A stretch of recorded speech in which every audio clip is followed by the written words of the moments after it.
Thank you everyone for tuning in. Welcome to our Save Barnegat Bay Meet the Author event. My name is Grace Ann Taylor. I'm the Education and Outreach Coordinator at Save Barnegat Bay. We also have Britta Wenzel on, who is our Executive Director, and also supporting our Zoom function, so helping me monitor the chat. Thank you. And we have been hosting these Meet the Author events as an idea that we want to keep our audience engaged. So we've been reading books about Barnegat Bay, and you can find out all the books we have already read on Goodreads, which is a website where you can have discussions about books. And so we have the Barnegat Bay Book Club on there. And then you can find all of our archived Meet the Author events on our YouTube channel, which can also be found under the name Save Barnegat Bay. And so I just want to give a big shout out. I saw Ray tuned in, Ray Fisk over at Down the Shore Publishing, who has actually published quite a few of the books that we've already been reading and meeting the authors with. So for this particular event, they offered a discount code to you all so that you can get this beautiful book brand new using their discount code, or you could have gotten the Dent and Scratch books for half off, which is really awesome. And they also help promote the event. So Down the Shore Publishing is a local publisher in LBI, and they also gave us a list of all the places that the books were able to be purchased at other locations throughout the shore. So the book club's been an awesome opportunity to support the local businesses. So we're super excited about that. So thank you again to Down the Shore and Ray. And then I'd like to introduce the book that we're talking about tonight. Very briefly, because the authors are going to do that for us. So tonight we are discussing Great Storms of the Jersey Shore, which you might already know there are two versions. The first version was published in 1993, and then by Larry Savadove and Margaret Buchholz, who's on with us. And then the newest edition has a piece all from Scott Mazzella, who's with us today, published in 2019. All to do with Superstorm Sandy, obviously. And so congratulations to the book for getting the 2020 Gold Award, which is awesome. And then it was also recognized as the best regional book in the nation by the Benjamin Franklin Book Awards. So great job, wonderful, awesome. We're thrilled and honored to have you tonight. So I'd like to give you all a second to introduce yourselves. So Margaret, if you would like to introduce yourself, that would be wonderful. Okay, am I on now? You're on. All right. Well, I want to say that I grew up at the Jersey Shore on Barnegat Bay, like where I am now, 20 feet from the bay, and I experienced many of the storms that are in this book from the time I was a baby in 1935 to 1944, 1962, and obviously all those other smaller ones, and I evacuated for Sandy. And Larry Savadove and I did the first edition of the book. I started out just 30 years ago this month doing the research for it, and it came out in 1993. And we just thought it was a good time for a storm book, because nobody had really done a whole, encompassing the whole coast. So I forgot to add, of course, that Margaret was the former editor and writer at the Beachcomber newspaper, as well as Larry. And so I didn't want to leave that piece out. That's important. And then Scott, if you'd like to introduce yourself. And Scott was a journalist and is now a 7th grade history teacher and obviously an author. So thank you for being here. If you'd like to say a few words. Sure. Growing up, I grew up in a very peaceful weather time. A lot of the storms in the book took place before my time down the shore. Sandy was our first big one. But I grew up reading Pooch's and Larry's book, Great Storms of the Jersey Shore, the 1993 edition. And I was a huge fan. And when I was a journalist, I worked for Pooch at the Beachcomber. And I was starstruck and everything. My favorite authors were there. And, and then I got an opportunity to update the very book that I loved growing up. So this is a thrill always. I know Pooch and I have done a lot of talks, but it never gets old. I love working with her, so it's great. That is really cool that you grew up reading the book and then you got to contribute to it as a professional adult. That's kind of awesome. I didn't know that. It's totally awesome. It blows my mind still. That is cool. So the authors have given me the permission to speak just for a minute about what we call the basics of Barnegat Bay, which I think is really important to quickly go over because it is, in fact, one of the reasons storms affect us in a unique way. So really quickly, for those of you who just want to review, or maybe you're not from this area, Barnegat Bay is the largest body of water in the state of New Jersey, and it starts in a town called Bay Head, or the head of the bay, all the way down to Little Egg Harbor. So it's about 42 miles long, and on average, it's 6 feet deep, and that's pretty shallow. It's considered a lagoonal estuary. And so there's 3 places where the ocean meets the bay. The Manasquan Inlet connects to the Point Pleasant Canal in the north, the Barnegat Inlet in the central area, and the Little Egg Inlet in the south. And so one of the things that makes Barnegat Bay so unique for these storms is that shallow body of water, and then also the way tides move in and out of our bay. So we do get 2 high tides and 2 low tides every day, particularly when we get high tides, which was one of the situations that made Sandy so impactful. We get even more water in the bay, and then sustaining winds for a long period of time and fetch across the width of the bay and the ocean also push water into our bay and hold it there, in fact. So those are just some key things about our region and our coast that have made these storms so effective. And in addition, one of the things that the authors go over in the book is kind of the characteristics of a barrier island. And so the barrier island is considered all that space from Bay Head to the inlet, and from the inlet to Holgate, Barnegat Inlet.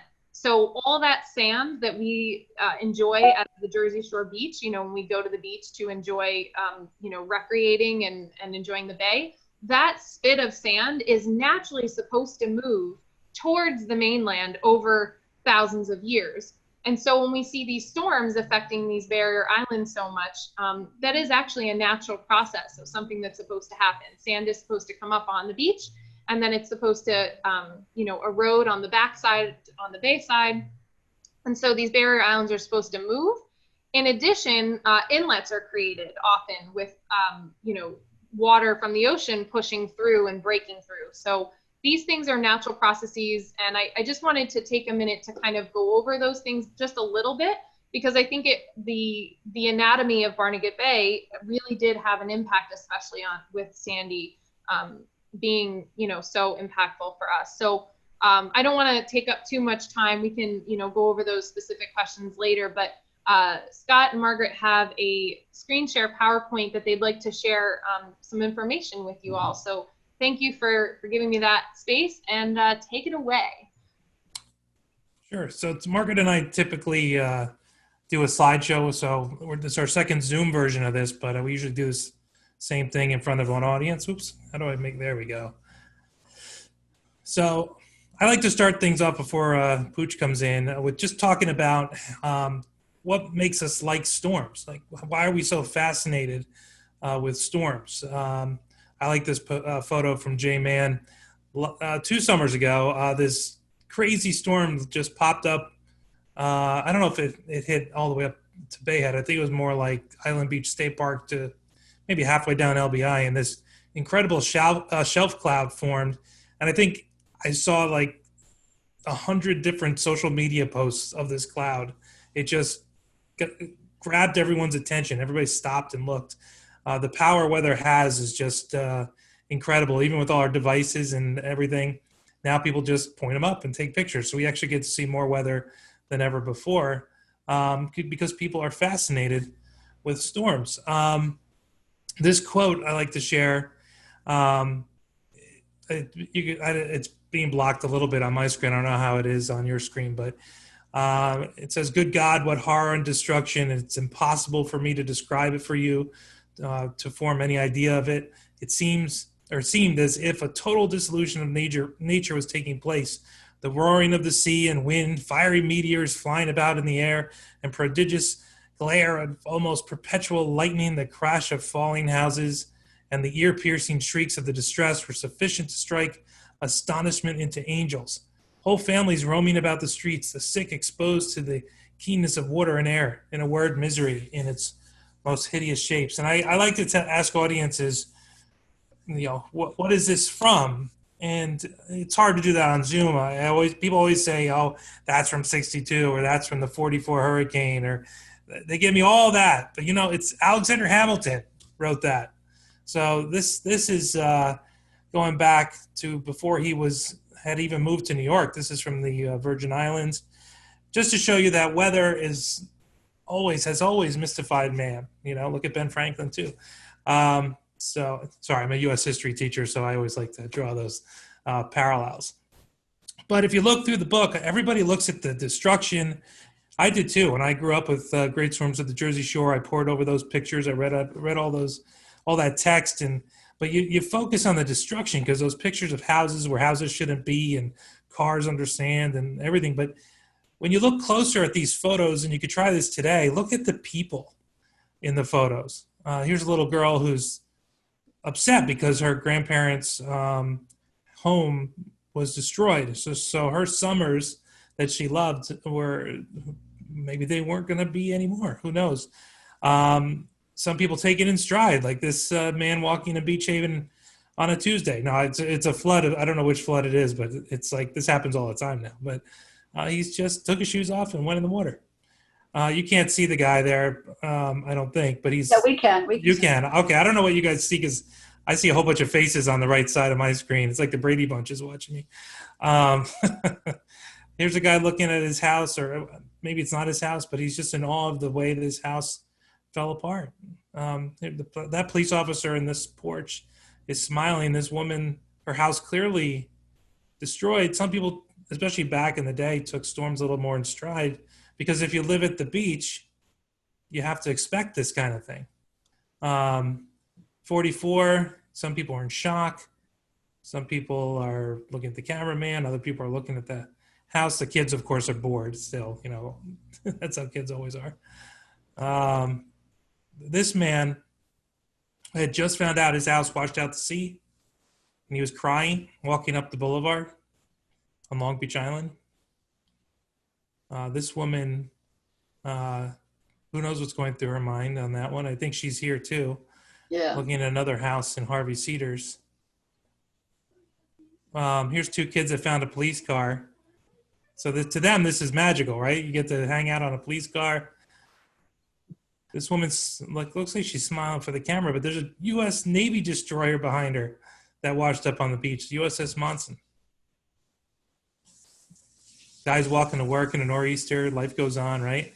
My buddy Jim Mahoney, whose house was heavily damaged in Sandy, and he's sitting on his couch on the sand pile in front of his house. My point is, you never know how you're going to react to storms. Some people are upset. Some people just take it in stride. It's all something, but we're all fascinated by it. I mean, Margaret and I have been doing storm talks for years. People love hearing about and learning about storms. I mean, I'm sure a lot of you run to your window during a lightning storm and look at the lightning and get all excited about that stuff. So why do we do this? Why are we willing to live down the shore when that kind of destruction can take place and could technically take place often? We got lucky for about a 50-year period where there was a lull, but it looks like we're in an active period again. Why do we do it? We do it because that's why, the reward on the beach. But if we're all going to live at the beach, down the shore, we're going to have the risk. And that won't go away. Look at all this. We're right next to the hurricane highway along the Atlantic seaboard. Most storms miss us going out to sea. But these are tracks of the most significant storms that have come close. I'll talk more about this map a little bit later.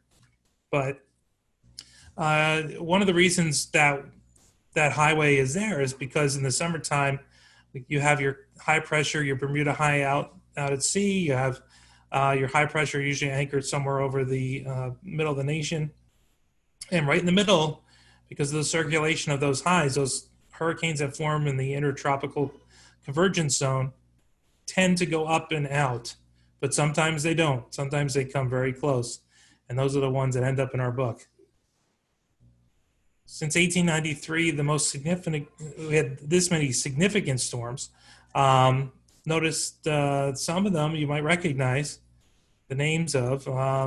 More recent ones, like for me, growing up, I remember Gloria. I remember trying to go out in the ocean in Floyd and almost drowning. Irene, I remember the big run up to it, and then the kind of fizzled for the shore, not the rest of the state, and of course Sandy. So, but let me throw it to Margaret now. I'll talk more about the significance of the busy storm season before 1962, and then again after Sandy. Okay, so Margaret, I'm going to throw it to you. I'll just tell me when to go ahead and advance the slide. Okay. There you go. This is from Harper's Magazine, an early illustration of the northern part of the state coast, the railroad tracks. And the little sign down here, guests only. Everything was wrecked. Next. Long Branch in the same storm. Don't you love these lithographs? Yeah, no photographs back then, very few. Yeah. We got a lot of information from the early Harper's Magazine when I was doing the research. 1889 was a really bad storm on the whole coast. That's the first boardwalk gone. Atlantic City has had several boardwalks. This is an interesting picture. Those are the railroad tracks going down into the water. 1919-20 was a storm that really eroded the north end of Long Beach Island. It got very close to the lighthouse. The lighthouse almost fell in, but it was saved. This house was eventually moved back and saved. And that's it after it was moved back in the 1938 hurricane.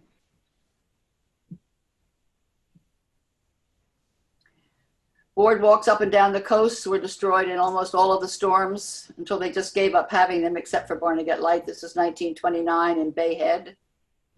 I've noticed, I've meant to say it in every talk, but have you noticed this kind of architecture has made a big comeback? Not to get off topic there, but it almost looks like a modern picture because of the way that house looks. So anyway, sorry. That's okay. I'm just chiming on architecture. Yeah, 1944 was the first storm that I can really remember because I was in school. I went to school on the mainland from the island over to the bus. And stupidly, I can't imagine why they evacuated all the children from the mainland, sent them back to the island. And by the end of the afternoon, my mother evacuated me and my brother back over to the mainland. Here it is in the northern part of Monmouth County, 1944 hurricane. This was during the war, you have to remember, and people got very little advance warning because there was radio silence at sea. Oh, I don't know if you can see that bottom one. That was the railroad tracks that were destroyed. Here, yeah. And that's the Navy drying their laundry.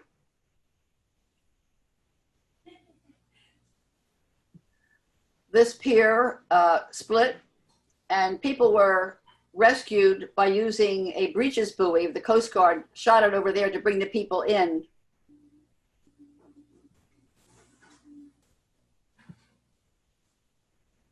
Where is that? I can't see it. Monmouth Beach? Monmouth County Boardwalk. Monmouth County, 1944 Boardwalk, yeah. Could be Keansburg again. Oh, it is. Yes, I see that sign up there. Yeah, they're the people just standing around sort of aghast. For me, when I was a kid, it was all very exciting. We salvaged stuff, we built huts, we broke into houses, and for some reason stole this little, what do you call them? Senior moment, I can't remember. Pulleys. We took all these pulleys to help us build our own little houses in the wood, in the bushes. This is the first time hearing that you went in and stole stuff. I'm liking this pooch. Yeah. Beach Haven Boardwalk was wiped out in 1944. That was the second boardwalk, and Beach Haven decided not to rebuild it, and they sold all their lumber to Atlantic City. All this, what you see here now, is all high dunes having been pumped in, filled in by the Corps of Army Engineers. Ocean City Boardwalk in 1944.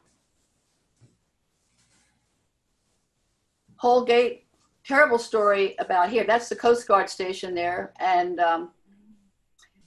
several Coast Guards, one of whom I got to interview, had rescued several people by swimming from house to house.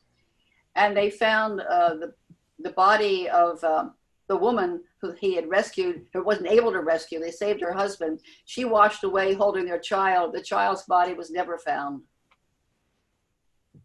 And of course, people rebuild all their houses. This is Harvey Cedars, where I live, right out there in that little house on the top. And this was taken from a Navy blimp. Sorry, I hit the button.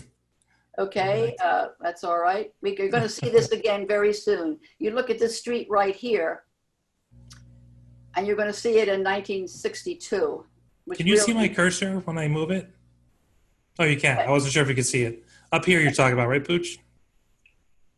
Oh, I'm pointing and you can't see my pointing, can you? No, you have to kind of like tell me if I'm in the right area. Oh, no, you have to go down to 79th Street in the Boulevard. Oh, okay. Yeah, right there, down. Never Like mind. this? Never Okay. mind.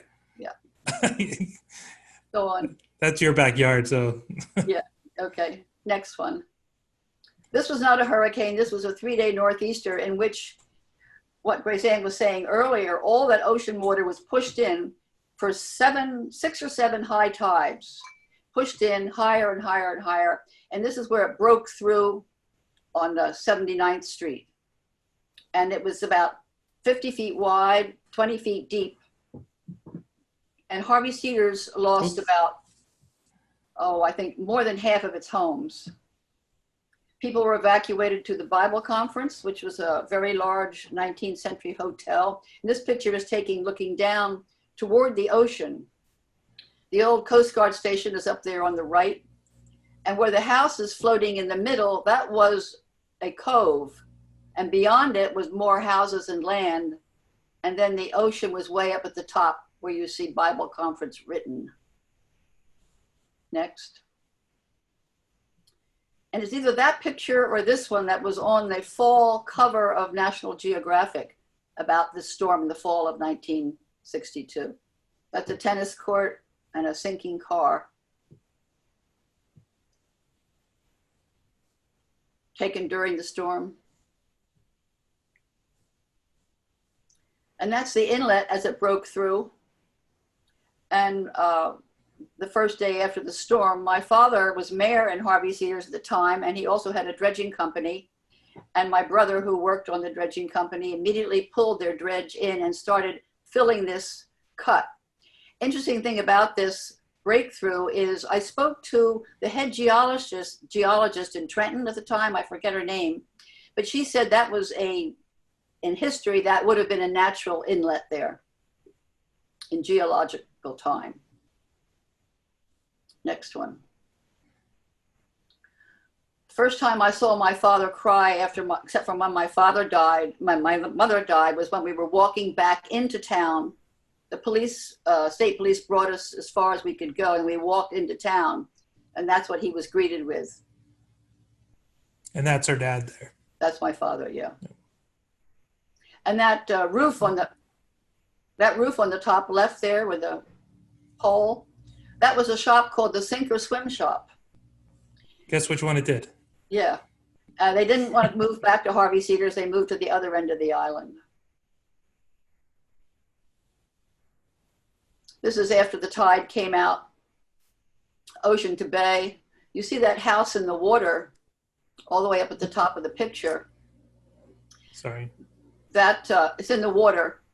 All that sand over on the bay side was washed from the ocean. And that some boys who lived in the neighborhood set that on fire. It stayed there. It was there on July 4th, and the boys set it on fire.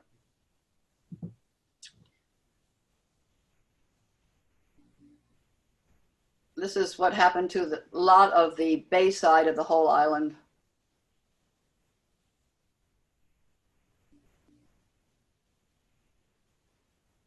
Another shot of the Coast Guard station without all the debris from a different point of view.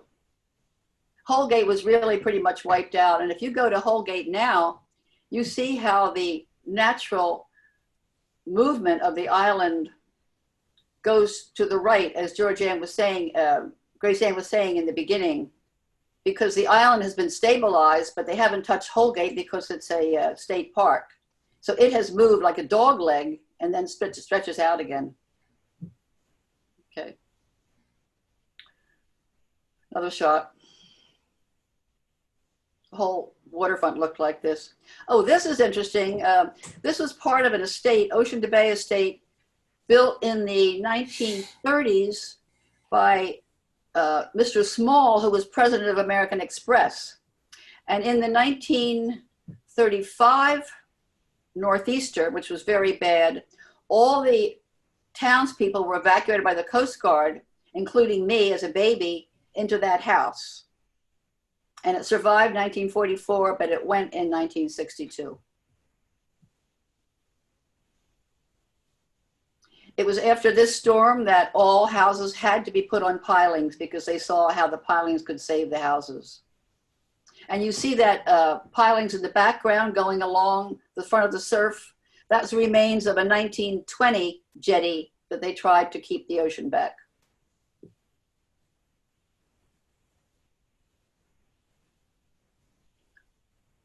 Okay.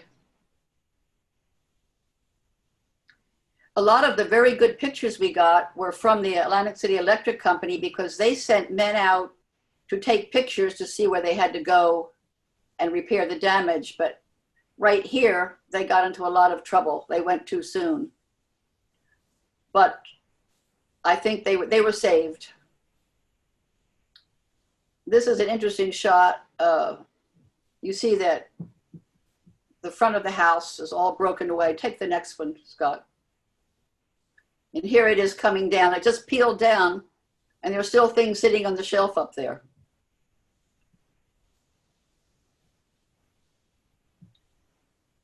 This is on the cover of one of the books, I guess.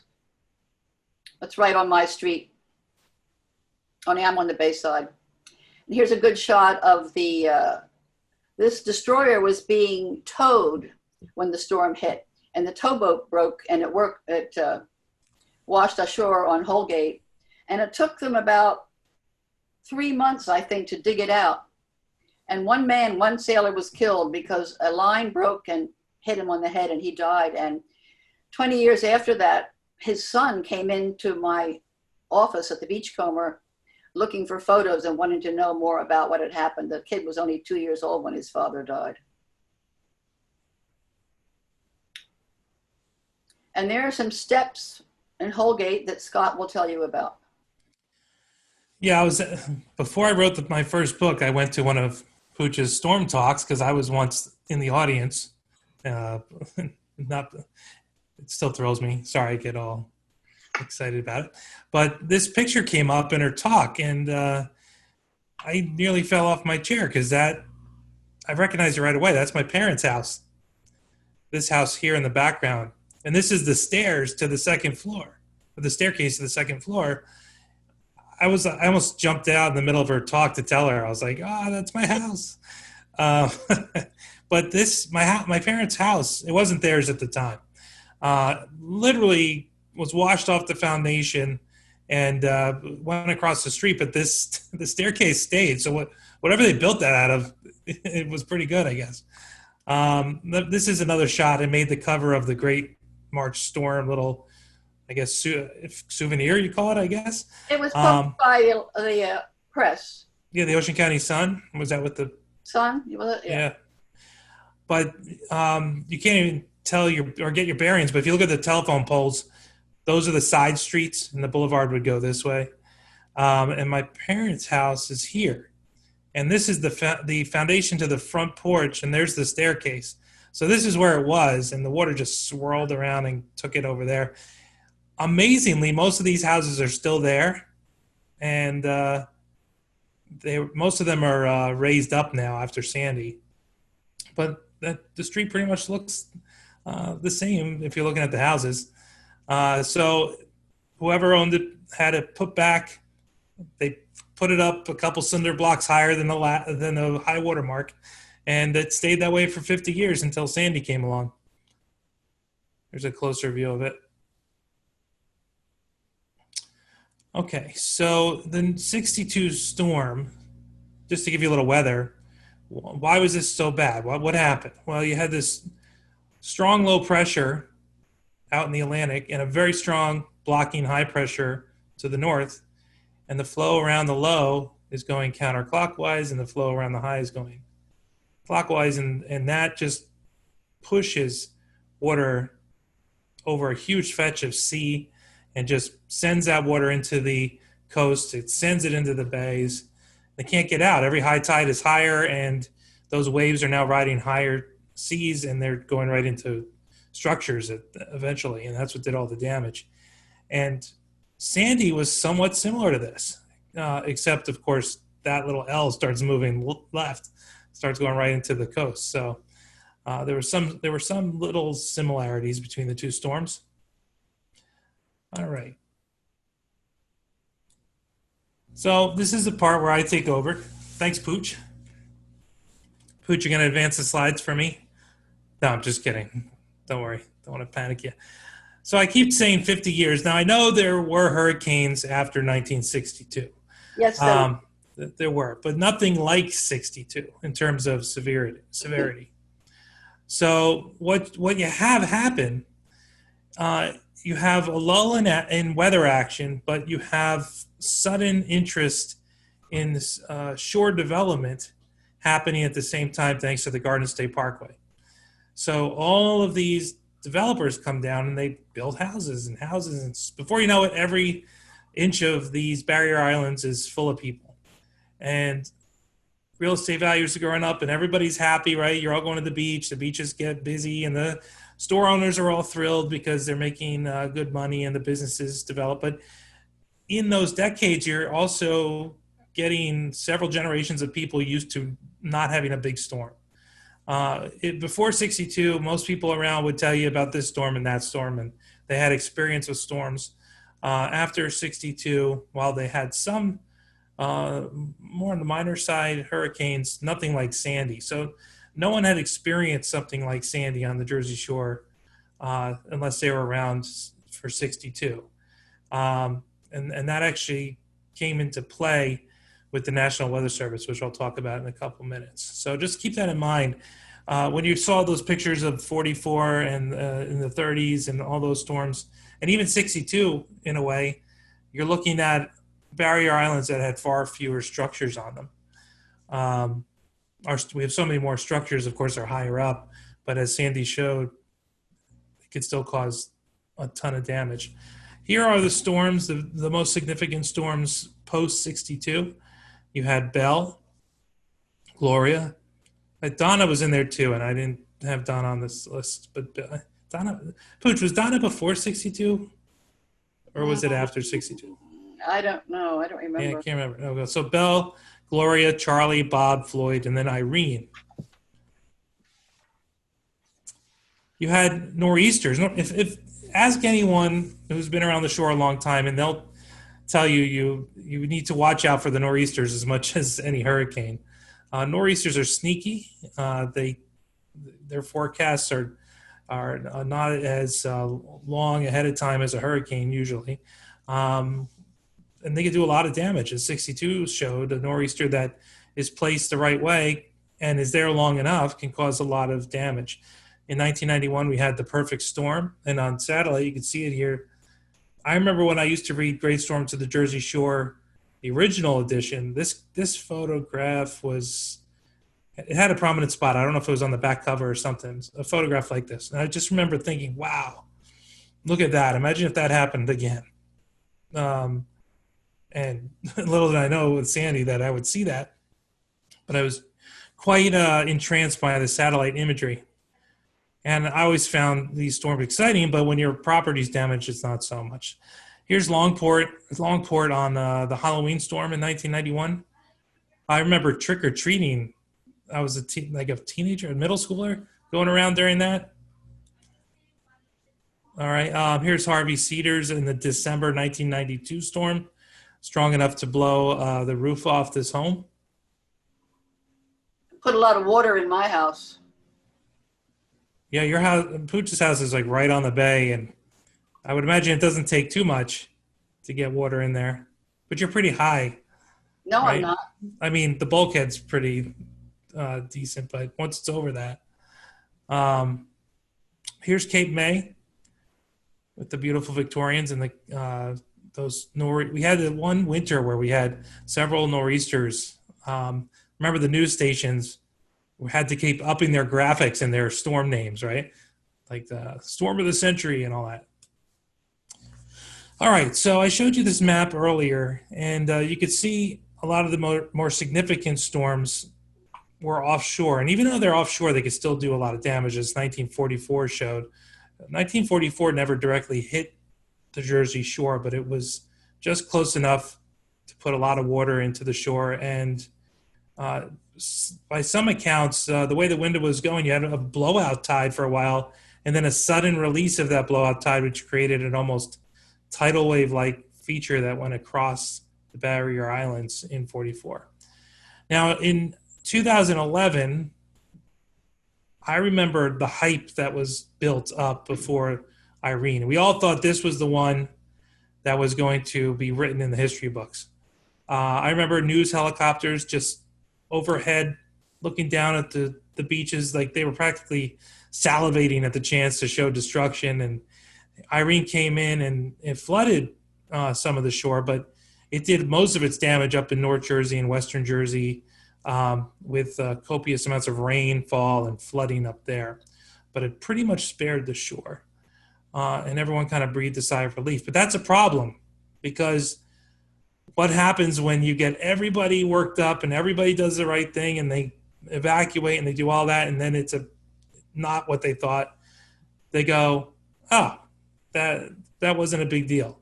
And when Sandy came around the following year, a lot of people said, oh, are we sure this is really going to be something? Because last year you said there was something, and some people were a little harder to convince to evacuate because of that. I call it the Irene syndrome. Now, here's Sandy's track. What's different from all these tracks? When I was about 13, I was a weather dork even then, and I would go to the Army Corps of Engineers talks. Everybody else is like at the arcade. I'm at the Army Corps of Engineer talk at 13. And I remember them saying, watch out for the storm that goes perpendicular to shore, because that's the one that's going to do the damage. And then they blew it off saying, but that'll never happen. And here comes Sandy doing exactly that perpendicular hit. And that made all the difference with Sandy. You take all of that energy and you put it into a storm that's heading towards the coast like that. It's kind of like taking your arms in a swimming pool and kind of like swishing it towards the side of the pool. And I'm an Irish Italian, so I'm talking with my hands, but no one can see it. Like you splash that water up and over the side.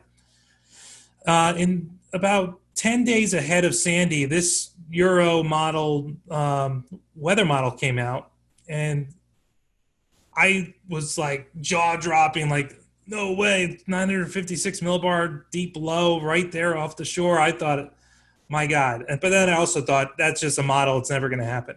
But I'm a teacher, so I like ran down to the science teacher's classroom, and I'm like, did you see this? And he's like, I just emailed it to you. And we were getting all excited, and the English teachers didn't care because it's so hard to convince them of anything. And the math teachers just ignore me. So, I was trying to tell everybody, if this happens, it's going to destroy the shore. It's going to be a big deal. They're like, yeah. But you know what? Every other model came around to this one. And then people started asking me about 5 days out, hey, what's really going to happen? Is this going to happen? Yeah, it's going to happen. Looks like it's going to happen. And I remember thinking, this is some bad news if this thing comes up. And then, of course, it started to develop and come up. Sandy was over 1,000 miles in width. That's like one of the biggest cloud canopies of any tropical system in history. I mean, look at this, like from top to bottom, it's like all the way up to Canada, the cloud canopy with the center here. It's just intense. I'm sure you remember before Sandy, it was cloudy. Usually when we have hurricanes, they're much more compact, and it's usually sunny before a hurricane because they typically ride under high pressure, but this one had a huge cloud canopy far ahead of it. Here's landfall, and it looks kind of like that other photo I showed you. Here you have the center going straight towards Brigantine. You have these northeast winds constantly coming in. You have the entire system pushing its energy towards shore. This is just a recipe for widespread damage, like massive damage. I mean, we have damage. You said you were on Long Island. It was felt there, parts of Connecticut, all the way down. And when you get to south of like probably Ocean City, it starts to drop off. But that's an intense amount of energy for one storm. If Sandy had hit as a hurricane, it would have been really bad for where it hit. Probably Holgate, Long Beach Island would have been devastated. But farther away, it would have been a lot better than it was with Sandy because of Sandy's huge size and the fact that she was no longer a hurricane. She was evolving into a nor'easter type storm, a cold core storm with all that wound up energy from being a tropical storm. It just made her like a super storm. That's where that term came from. You might remember they called it the Frankenstorm for a little while. And I was like, oh God, don't call it that. That's awful. So when Superstorm replaced it, I was pretty happy because Surviving Frankenstorm doesn't sound as good as a book title, but yeah. All right. So everybody woke up the next morning. Well, most of the people didn't see anything because they had no power for a couple weeks. But those who were out were seeing images like this, the Seaside Heights boardwalk. I mean, this was the pier with the amusement park rides. It looks like in the movies when a giant Godzilla comes out and just smashes everything. I mean, a roller coaster was in the ocean. I mean, who on earth would have thought they'd ever see images like this? This was on the news around the entire planet because it's so striking an image. Maniloking, if 62 was Harvey Cedars on Long Beach Island, it was there. They were the ground zero, I guess you could say. The Maniloking was pretty much ground zero for Sandy. We were talking about how inlets form where they once were. I also heard that there was once a historic inlet here as well, and that the ocean just wants to do what the ocean does. It doesn't care that your house is there. It doesn't care that there's a bridge here. It just wants to go through, and it did. I mean, this is just incredible. And these were no small houses. These were mansions. Like, these were huge homes. I'm sure you know. In the book, I talk about the acting chief of police who moved the police up this road to the Towboat US. There's a Towboat US building there, and that's where their police headquarters were during the storm. And they saw all these fire trucks racing down this road, and they were like, what the heck, that's our town they're going to. So they all get in their cars and they race up the road. And when the police chief gets to the base of the bridge, the fire truck is blocking the way. And the I guess the competing police department's officer said, you can't go up there. And he's like, that's my town, I'm going up. And he finally relents and lets him go up. He gets to the top of this bridge, and he said his heart sank because it was low visibility. All he saw was this open water, and he thought the whole entire town was gone. And he was so upset.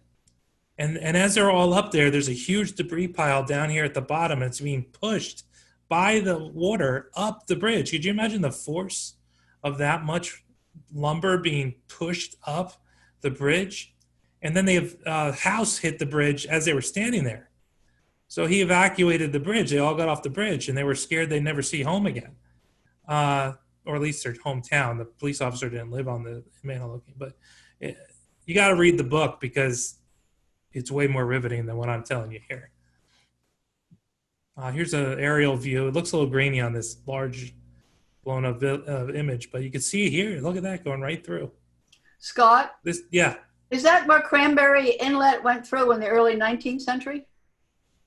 This is still Maniloki, and I don't know that inlet. So, was there an inlet here called Cranberry Inlet? Historically, way back.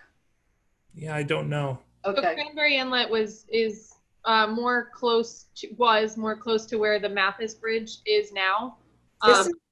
This is an image, actually. We have one of our viewers, and I was thinking the same thing. It's Lyman Street. Yeah, And- it's south of where the other one is, right? Yes, it is south of there. And there's now a pump station on the bay side of that street. And Cranberry Inlet is known to be south of there, more towards Ortley Beach. Somebody just said Seaside. Okay, that's good to know, because then we could update that for our future talks. But because Maniloki had 2 breaks, this ahead. being the second one. And here's the house that survived in the middle. It's still there. I drove with my family down there 2 summers ago, and I almost didn't recognize it because it was surrounded by new houses. But it was the only one that survived that particular spot because it was just a little bit higher. And here's 2 homes on the base of the bridge. Here's Ocean Grove's Fishing Pier. I love this photo. This isn't in the book, but the waves are just insane in this. And that was all destroyed. That all came down. All right, this was the cover of my first book. This is Long Beach Island, Holgate. The boulevard would be running across the screen, and the side streets would be kind of coming towards you.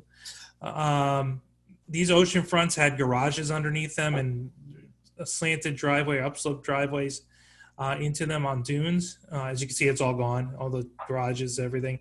This car came from one of those garages about 2 houses off screen. So it got stuck in that's about 4 feet of sand there. So you can see that car was destroyed. And the person who took this picture, Carl Clark, lived on this street at the other end. He and his wife watched a house float up their street and steal their car, believe it or not. As the house came by, it snagged their Ford Sport Utility and dumped the house and the Ford across the street in a vacant lot. So it looked like that house was there with the car the whole time, but the storm is what pushed it there. In the book, you could read about Charlie Potter, who worked at the Seashell in Beach Haven. He and the bartender were checking the beer coolers when the storm surge hit and trapped them both in the bar here. And that whole bar and the whole area was just swished around, and he was trapped by the ankle under a beer cooler that was full. And the fire department came. They happened to be next door, and they got him out. They didn't have to injure him to get him out. They were able to get the cooler off of him. But that was this whole spot on the left were all glass windows and just blasted through. Maniloki is on a lot of covers of books about Sandy, but so is Union Beach. Union Beach is not an ocean-facing beach. This is a Raritan Bay-facing beach, like west of Sandy Hook. You have, I call it the North Shore, like west of Sandy Hook all the way to Perth Amboy. And because of the way Sandy's winds were going and the way she was pushing water up and into New York Harbor, because if you remember too, New York had a lot of damage. The water goes up and around Long Island and it comes straight south, and it just went right into this North Shore, Bay Shore of New Jersey. And this house was the first thing it hit after the wall, and it just took half the house. If you look closely, there's still clothes hanging on this rod up here. You see the dress, the purple dress there? I live in Mattawan, so Union Beach is a short drive away, and one of our favorite restaurants is in that town, Jacob Bob's, which was destroyed. And we drove around. My son was real little at the time, and he got it. He just looked around, and he was like, damaged. It's all damaged. He was really upset. But when you saw this house in real life, it took your breath away. Just seeing a house destroyed like that. And these are other houses in that town. You can see this is the bay. This isn't ocean waves. These are bay storm-driven waves doing this kind of damage. It's like tornado damage. There's an extensive story about a couple who stayed in their house right here on Brook Ave. where the ocean just blasted through, not the ocean, I'm sorry, the bay just blasted through. You see this house here? You still see my cursor, right? Up here, there's this house, and the story in Great Storms talks about the couple that was staying in this house. And they watched as the ocean was, I keep saying the ocean, the bay was smashing this house from behind. So the people staying here went into their Jeep Liberty and rode the storm out on their driveway, which I don't know if that would have been the decision I made to try, but would you believe that car was still there at the end of the storm? And this is after other houses all around it were washed away, but it was just high enough to be safe. Now Union Beach is not a vacation area. This is a blue collar, year-round residential neighborhood. So these people, a lot of them didn't leave. They stayed because this was their home. And this couple, their kids were all grown and they were out of the house. But they watched as their house was destroyed in front of their eyes. They escaped to their apartment garage, which was a separate structure from their house. And they watched the bay go in the front door and take everything out the back. First, it was little things. Then it was photo albums, pictures, the washer and dryer, the fridge, doors, windows. The whole thing collapsed. And obviously that's a lot. You're watching your whole life go away. And then the structure they were in was compromised and fell into the bay. And they had to ride it like a boat until it was about to get smashed by a tree. And they and their big, huge Mastiff dog, Molly, or I'm sorry, not Mastiff, a Pyrenees, jumped into the water, which was 12 feet deep about there. And in the book, it talks about how they struggled because they didn't just jump in clear water. They jumped in water full of debris. And it's dark. It's getting dark. And Molly, the dog, is pulling the wife under. And they got her by a leash. And the dog is flailing. And it takes her under the water for a moment. And that's when the husband looked at her and said, you got to let her go. And now I have 2 dogs. I don't know if I could ever make that decision, but her hand shaking, she undoes the leash and the dog drifts off and they say their goodbyes and then they continue to try to survive. In the book, and I don't have a lot of time to tell the whole story, but they do make it to their neighbor's house and they are saved by the neighbors who are they're up on the second floor. There just happened to be like a deck on the second floor, and they went up the stairs. And the wife was a nurse, the husband was like a veteran, and they took him in and they treated the wife for hypothermia. And of course, you're probably wondering what happened to the dog. Now, do I tell them what happens to the dog, or do you have to read the book? You got to read the book to find out what happens to the dog. Is it a memorial story or is it a happy story? I'm so tempted, but I'm not going to do it. Oh, look at that. You guys look very upset. I'm sorry. All right. So I'll give you a hint. I don't think I'd be joking about it if the dog didn't make it. So here's another picture of that same area. You can see how the water just blasted through. This is what's left of the apartment, and this is their house. And they escaped to this house here. All right, well, it's not always hurricanes and nor'easters that get our attention. Sometimes it's just a good old-fashioned thunderstorm. This awesome photograph was by Matt Rittinger. I do not suggest you try to take pictures like this because don't go on the beach in lightning.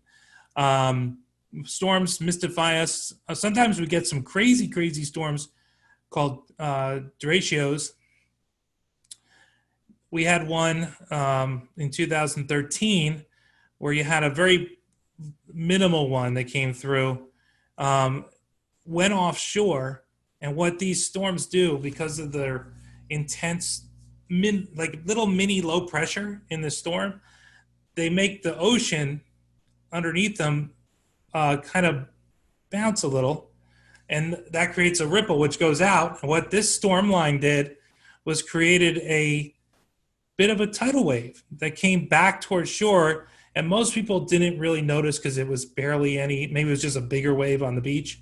But Barnegat Inlet happened to be in the perfect spot, just perfect in alignment with this thing, that it created a meteo tsunami, which means that Barnegat Inlet dropped real low very quickly. People were fishing on the jetty and they attested to this.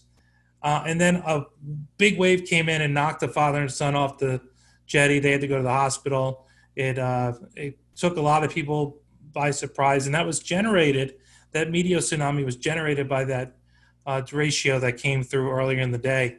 So storms could cause unexpected side effects. And looking back in some of the history, like when I was reading some of the stories in great storms of the Jersey Shore over again from my youth, and now I'm putting two and two together. I'm thinking, well, maybe some of these rogue waves that Larry Savadove was talking about in his book, in his part, were actually meteo tsunamis that we know more about now. It's an emerging science, so watch out for those, that term in the future. Water spouts are another thing we see a lot around here. It seems like in recent years we've had an uptick, but I don't know if that's really an uptick in water spouts or just everyone has a cell phone now and you could see them. But one particular water spout in 1999 came on shore in Holgate and ripped the roof off the Sea Spray Motel. You can see there's no roof there. It's all just concrete. And it blew every window all these cars had damaged. The blew windows in the buildings. It damaged houses, all for a little water spout that came on shore. Now, we're not done. This summer was kind of exciting, right? We had Tropical Storm Faye that came in. One thing about Faye, which might blow your mind a little bit, Faye came in here at the southern tip of Long Beach Island. That's where the center came in. Sandy and Irene came in here. We had 3 tropical systems in less than a decade come in almost the exact same spot in New Jersey. If you told me that 20 years ago, I would have laughed that was even possible. Look how tiny an area this is. All 3 storms came in at that one spot. So if you want to buy real estate there, no, I'm just kidding. Hope no one's a realtor here. Sorry. They're all beautiful. Buy houses. It just blows my mind that you could get 3 storms in that same spot. And we had Isaias, right? That's the hardest one I've ever had to say. But this one didn't really hit the shore, but it knocked power out for millions of people for a long time this summer, including me. And 2 kids and 2 dogs and no electricity. I think that was in Dante's Inferno. Wasn't that one of the levels of hell? I think it was. But all right, sorry. I'm going to end on a hell joke. I guess I better not do that. Sorry. Pooch is leering at me. I better hurry up. All right. All right, so that's it for our storm talk. Once again, and then since my publisher, I think, is one of our guests, I better say this really loud, 10% off if you buy from the publisher, which I strongly suggest. It's the best way to get it because it comes right from the source, and you save 10% if you use the code SUMMER. If you can't, go to Down the Shore Publishing, which you should because it's a local publisher, and we all like to help out the local guy, right? Come on. And I can sign them and inscribe them to anyone who wants one. Oh, I can't unless I go down there, but I can if you wait, and you wait till I go down there. But we can make it happen. If you really want to sign one, we can make it happen. Many local stores at the shore are selling it. You can get it at Barnes & Noble. You can get it on Amazon, I know. But we love Amazon. Let's face it, we all use it. So if you use it, okay? And don't forget that this book just won Best Regional Book in the Nation this year in the Independent Book Publisher Awards, Ben Franklin Award ceremony. So we're really thrilled about that. So you got to have the best regional book in the nation in your bookshelf, right? So if you're like, yeah, I need that, then you got to go to this internet address right here and get yours today because it's awesome. And who knows, maybe your kids will write the third edition like I wrote the second. So you never know. So thank you very much. Sorry for the corny jokes. I miss my middle school classroom, so I'm getting it out here. All right, thank you. It's really funny that you say that, like, oh, my kids will write the third edition, because as I was reading it, I couldn't imagine the impossible task of trying to keep up with it as you're like publishing, as you're working through it, and then storms are hitting, I'm sure. We were praying. We're like, nothing hit this summer, please. But that happened, right? On the first one, that happened. That happened. We had planned to get the book out in 1992, and we had to hold off for a year because of all the 91, 92 storms. Mm-hmm. So it does happen, So, and I'm sure a third edition will be needed. So train your kids now, I'm interested. So thank you both for sharing all those photos. They're both interesting, but also harrowing. Those are all those, people's homes, and some of those homes, I'm sure, were their first homes, and not all vacation homes. So, it's tragic. But I'll introduce a question. And for those of you on Zoom, please feel free to insert your questions in the chat. And then if you're on Facebook, please feel free to insert your questions in the comments. Bill is saying, thank you. And so if you have questions, please feel free to put them in those respective places. And I'd like to open the floor with a question that I think is a thread amongst all of us. We talk about this a lot. So each of these storms kind of are at different points in time, and there's different generations that really feel these storms. So I can only really feel like I went through Sandy. I'm only 28, right? So people my age and maybe a little bit older than me may not remember the details of the 62 storm. So was there ever a storm in the history of your research that really did affect behavior change and get people to realize the severity of these storms? Because you do go into the book and at a few points and say that people, got it, but then they still rebuilt or put things back. So was there a storm in any point that really did change people's thought process for even a short period of time to say these storms are great and they cause a lot of damage and we need to do X, Y, Z? I don't think so, because they're still rebuilding. They're putting giant houses right where there was nothing after Sandy. Oh yeah, I was going to say that too, because I don't think if there's any storm more powerful than Mother Nature's, it's real estate. People are willing to take the risk, and I think Stu Farrell, who is Stockton University, he does all the beach profiles and everything. He told me that it's going to keep happening until the money dries up. Once the government stops replenishing beaches, then it'll stop. It's not about the storm; it's about the beach. So if they don't rebuild the beach, eventually then the money will dry up. And people can still get insurance. And people can still, it's not going to, it's big money. And unfortunately, I think what's even more tragic, it's really hard to get down the shore now. Like your entry fee into the shore for a house now is really steep in a lot of places. And, a lot of in the 62, it was more of blue collar, right? Would you say it's a little bit more blue collar of a place than it is today? So if you could have the floor, each of you maybe even have a separate takeaway. What's something that as you were working on this project that you wanted the audience to take away from it? You're telling these stories, but was there kind of an underlying message that you really wanted to drive home? Well, in my case, in the very beginning, we wanted to explore all of people's experiences. We didn't have any real purpose other than documenting the history, and so people could gather it all up and see how often this has happened and how bad it was. But I grew up down here, and I've seen tremendous changes in my father before me, and people don't stop. They just keeps on going. They might learn the lesson and move back a little bit or build a little higher, which is what's happening now. Raise up your bulkhead, but still happening, still being overdeveloped. Yeah, with me, I approached it from a different angle because I had to because it was funny when on Surviving Sandy when I showed the editor Steve Warren, who's awesome. My first draft, I wrote it very much like Great Storms of the Jersey Shore, but I wrote it almost like a history book. And he threw it. He threw it back. He's like, no. And I was like, oh my God, what? And he goes, all these people are still alive. You can't write a history book that way. So we approached it more of a narrative style. But that's when I did a lot of the Great Storm stuff. A lot of it was Sandy. And I had the benefit of meeting the people, of talking to them. You know, in their first one, you see a lot of newspaper accounts.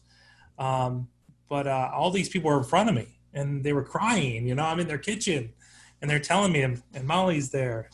I gave that away. So the lesson, though, that I want to answer your question, the lesson I think that needs to be learned is what Gary Zakowski of the National Weather Service always pushes. He's like, people have to know the impact of storms. They only remember their own last experience. It's like with Irene, that was not a real big deal to a lot of people at the shore. So they went into Sandy thinking about Irene. And when that happened, he actually went out of the science realm. And when he was putting the briefing packages out for the National Weather Service, he put a slide in there that said, basically, if you think you know what this is, you don't. Go talk to somebody who lived through 1962, because that's what Sandy is. And a lot of people didn't know that because they, unless you were like me and like you, I studied 62 all the time because I was infatuated with storms and my parents' house moving across the street. But a lot of people, they didn't know what that wasn't on their radar. So when Sandy came in, they had no experience. So for me, this was like, here's a book that can tell you when they say evacuate, evacuate. You know, you can always fix stuff. You can't fix a life lost. So that's what I hope people get from great storms. Could I add something? Of course.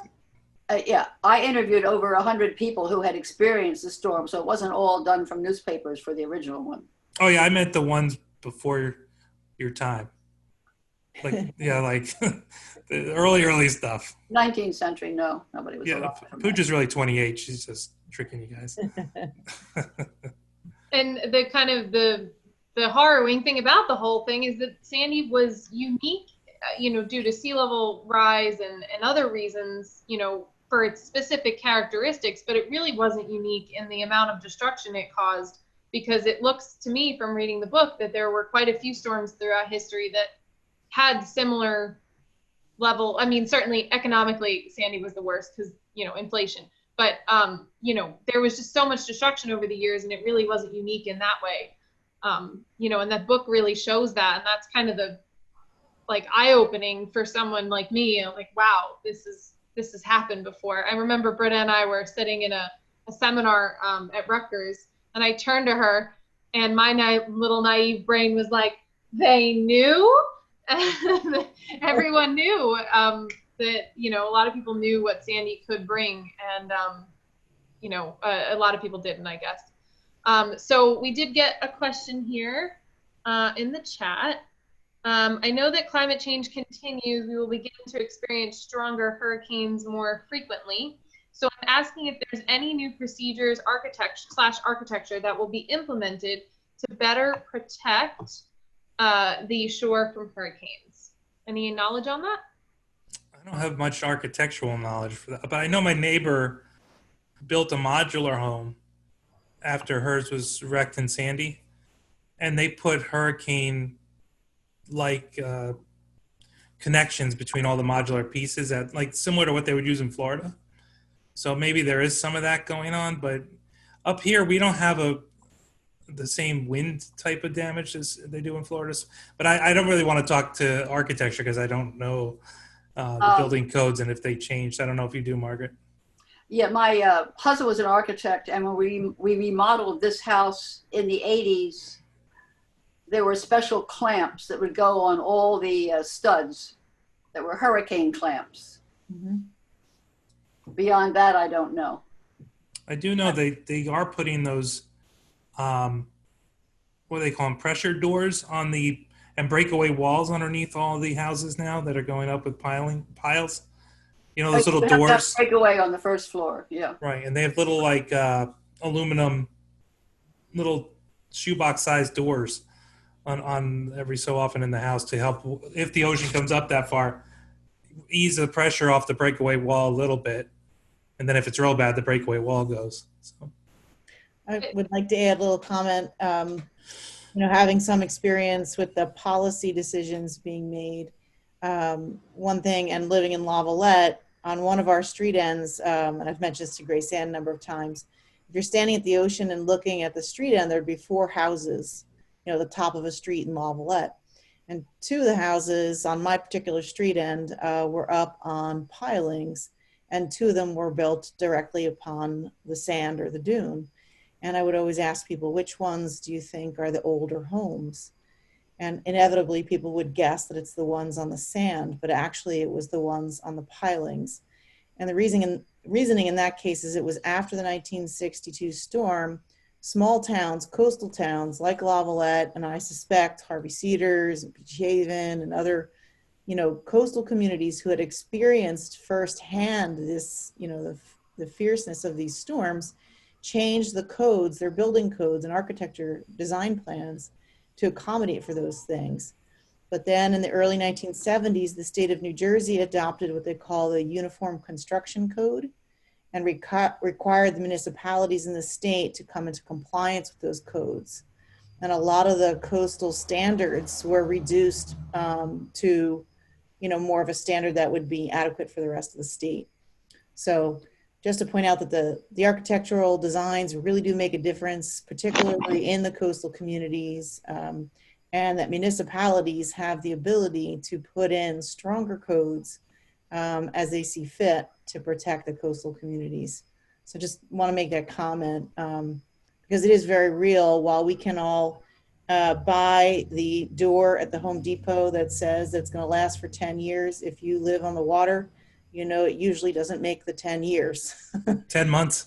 Right. The corrosion is just, at a level between the wind and the sand and the salt that is really hard. You have to really think about what you're doing in the shore areas. I don't know if Ray Fisk is listening right now, but she needs to be in the 3rd edition writing about this. Could I make a comment? Billy Moore. Sure. A couple of them. The storm of 1862, which did such a tremendous amount of damage on Long Beach Island, did not do much damage north of Long Beach Island. No. The seasides did not get much damage. We only got some flooding, and that was on Bayside. And it really was not a horrific storm for us. The other thing about Sandy, Grace Ann, I'm afraid I'm going to have to disagree with you on it was not the biggest storm. I think it might have been because it did such an incredible amount of damage all the way across the state. Now I live, and I'm speaking from the western part of central New Jersey, almost to the river. Our whole town, the whole region was completely without power. And there was a tremendous amount of damage because of downed trees and such. That was a pretty fierce storm. I think to answer your question about the damage, I think the angle that LBI was compared to Seaside made all the difference. It must have, because we just didn't. I remember that storm. I wasn't there, but I remember the reports of it and the pictures and everything. Oh, and hold on. we didn't have damage. My kids are fighting. I'm sorry. Yeah. So thank you for that comment, Billy. And we have a question on Facebook from a member who is asking about what steps we can take to, try to affect change and help businesses and residents who might need to be, maybe we can talk about like a little bit of sea level rise and how we can try to help people understand the real impacts these storms are going to have as we move forward in time, as the oceans and their bays are changing.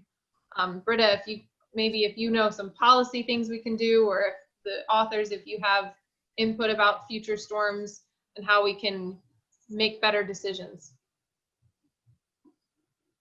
I don't think people are going to be convinced until it just becomes financially impossible for them to continue. The draw to the shore is just too strong, and That's people good. have short memories, and they're willing to remember the good stuff and forget the bad. So I don't know. I mean, I'm speaking because my parents' house is in Holgate, which a lot of people didn't want to see rebuilt after '62, but people don't want to leave. It's our escape. So I'm speaking very from an emotional standpoint, but I think if people are sick of building their house because it's the 10th storm in a row, they might change their mind. But so far, they're pretty infrequent. So I think people are going to stick around. Anyone have a contrary opinion? On Long Beach Island, the majority of the municipal mayors and commissioners are all in business people or developers or builders, and they're going to do as much as they can. Yeah, I think that, both of what you contributed, in terms of the emotional sense, we're all connected to a pool of memories at the shore, whether it was, crabbing for the first time or swimming or sailing or sunsets and all the wonderful things that we are emotionally attached to. And I think too, the comment about, humans, our memory's so short that, we just can't really remember the traumatizing things of the past. There's a lot of new homeowners and new homes on the islands, and they certainly don't have that, right in their rearview mirror because they just got here and they're building new memories, right? So the burden falls on our elected officials. And Ocean County historically, our formula for business is based on ratables and development and taxes to keep the county stable. So it's a really difficult competing interests.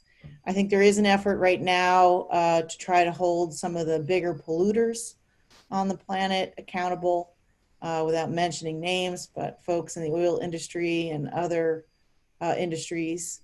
You could get involved with that, and certainly both on the local and state level, adopting more stringent codes so that we're more protective in whatever the decisions are that we make. And from Save Barnegat Bay's point of view, we're looking at resiliency. We don't really like the Back Bay flooding plan promoted by the Army Corps of Engineers, in terms of putting these giant barricades in the inlets, or putting up big walls all around the bay. Even though people are definitely built in the precarious areas, we would prefer nature-based solutions, looking at restoration of marshes, looking at the bayside in particular, because they're more susceptible to the flooding now that we've had beach replenishment. So support for those kinds of things, where we can use dredge spoils that are clean, that come out of intercoastal waterway dredging to rebuild marshes and help to alleviate some of the flooding. So I could go on about this subject for a long time. Well, that's Those are a couple of things. You reminded me of what my buddy Jim Mahoney, who was sitting on the couch in that picture from Sandy, he has a house that literally came from the hurricane of '44. Somebody found it. Somebody who owned his house before his family owned it found it in the bay. They dragged it back to this plot of land, and they lived in it, and they built onto it, and that's the same house that's there now. And he's never fixed it up. You go in there, it's just a time machine. Mm-hmm. And I asked him about it. Well, why don't you ever fix that? Because this is the beach. He's very hippie. He's like, this is the beach, man. Yeah. Storms are going to happen. I don't want to sink a lot of money into this. I'll just fix it when it happens. And that's the kind of mentality I wish more people had. But now they bring everything in the kitchen sink down with them. Some people don't even come out of their air-conditioned beach house. And right. The only hope that I have is that when you get the kind of money that's coming down the shore right now, you get influential people. And I hope your kind of group, the kind of groups you run and others like the ALO and other environmental groups start to get their ear and say, listen, you just invested $2-3 million in this house. Why don't you help us with this plan to save Barnegat Bay, because it's going to affect your property value. It's going to affect your quality of life down here. And you may be able to reach them that way. Unfortunately, it's because it would affect their pocket. But whatever. I'm just speaking like from somebody who's not knowledgeable of this particular subject. But it seems like it could be a good thing in some ways if they're listening. Yeah, we try to get people to slow down. The first thing they do is they want to clear that old house and clear the lot. They don't realize that that bush in the backyard is honeysuckle and smells absolutely beautiful during season, or other native plants. And we are making headway on a lot of things. But you're right, learning a little bit more and learning to appreciate it and slow down and maybe be a little smarter would be good for all of us, really. Yep. I think that's a perfect place to kind of wrap up. We are reaching an hour and a half here. I told you. No, it's okay. I think these subjects are so important, and they affect all of us. Even though I don't live where storms, Superstorm Sandy, thank God, didn't affect my parents' home, but it affects all of us here down the shore and the whole watershed and our economy and our lives. And so these topics are really important. So with that, I want to say thank you to both of you for being here today and for sharing everything you learned and researched through your book and your experience, your personal experience with these things. And again, a big shout out to our local publisher for, promoting the book and giving everyone a discount and promoting the event. Thank you so much, Ray. I know you're listening. And then for those of you who have enjoyed this type of event, we've been doing the Meet the Author events every month, and we've been reading a new book each month. And so we're kind of trying to figure out what the next book is. I think we haven't figured out, but please stay tuned in our social media and our email list on savebarnegatbay.org or Save Barnegat Bay on Facebook, or any of our other social media channels, because we've been doing this each month and we've really enjoyed doing it. And so we want to continue engaging with you, continue engaging with other knowledgeable professionals who have stories to tell about our region, and just stay in touch. I'm trying to think if there's any other programs I have to tell you about, but Britta, if you don't have anything, then I think that's everything. No, I want to say it was a really great evening. Thank you so much for sharing all of your knowledge and the book with all of us. And certainly if people who are with us have an idea of a book, of a great read they want to share, please send that forward to us also. We are talking about, for the month of October, looking at resiliency or the Pine Barrens. So those are kind of our two topics. We'd love to read John McPhee's book, but John isn't with us anymore. So we're trying to think of who could be wouldn't be an author, but maybe somebody who's friendly with him to talk about Pine Barrens. And then we have another book we're thinking on resiliency. What's the title of that one, Gracie? I can't think of it. Geography of Risk. That's it, The Geography of Risk, another local author, and would make a nice follow-up, we thought, to this read and this conversation. But we are open to your suggestions. And again, I really thank you for being with us tonight. And Gilbert Gall, who wrote that book, is exactly in Great Storms of the Jersey Shore. He did a nice little bit for us. He did it afterward for us. Yeah. Right. That's why we thought it would be a nice segue to head to his book next. Yes. Yeah. Well, thank you everyone so much for tuning in, all the participants on Zoom and Facebook. We appreciate your support always. I dropped my email in the chat if you'd like it. It's education@savebarnegatbay.org. Reach out anytime. We're always looking to hear from you. And thank you so much. Enjoy the evening. Bye, Good night, everyone. everyone. Thank you. Stay well.